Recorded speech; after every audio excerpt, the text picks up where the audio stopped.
What is up, TI unit? This is your dog True Issa, and if you haven't already, hit that sub button because you will actually automatically be entered in our giveaway with the chance to win The Last of Us Part 2 Collector's Edition, which will be live on this channel June 12th at 7 p.m. Eastern Standard Time.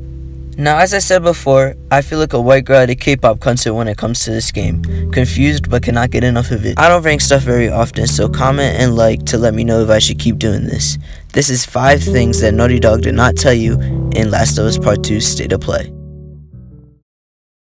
Number 5. There are more infected than we think. In September, we got a new trailer which surprised and hyped the community a lot, which featured only one of the new infected classes, which is none other than the Shambler, that explodes if you get too close. However, people think that this is the only infected. However, this is not true. Naughty Dog is saving their other infecteds for the game. As you can see Neil Druckmann's comment in the recent State of Play. The Last of Us Part 2 introduces new stages of infected, such as the Shamblers. Large, heavily armored enemies that are covered in pustule. Upon getting close to you, they expel a corrosive spore cloud that burns its victims.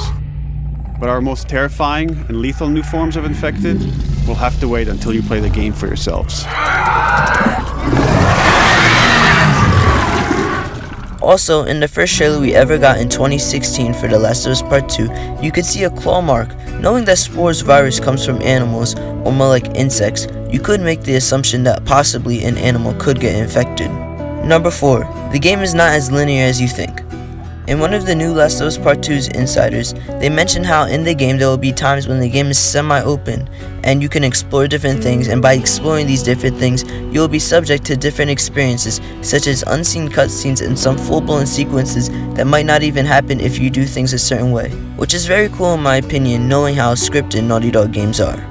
Number 3. This game is not a sequel.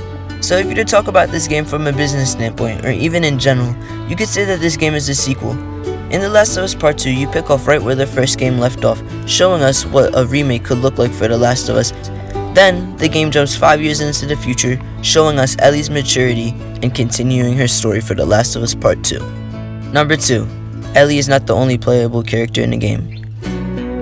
So a while back I made a video on who will be playable in The Last of Us Part 2, and it has been confirmed by many outside sources that we will be playing as Joel at 3 points in his life, and we will be playing as Ellie, as well as a third character which is unknown to the general audience, which has been speculated by many people to be this lady. Number 1. Improved graphics. Now Naughty Dog has not just outright said that they improved the graphics, but it has been heavily implied.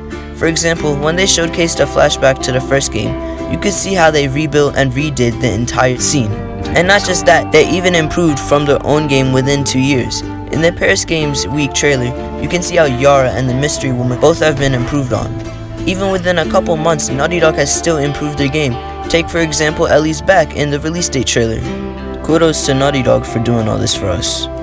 Okay my G's, that is it for today. I hope you guys felt informed or even enjoyed it. These take a lot of time, so the least you can do is sub and like.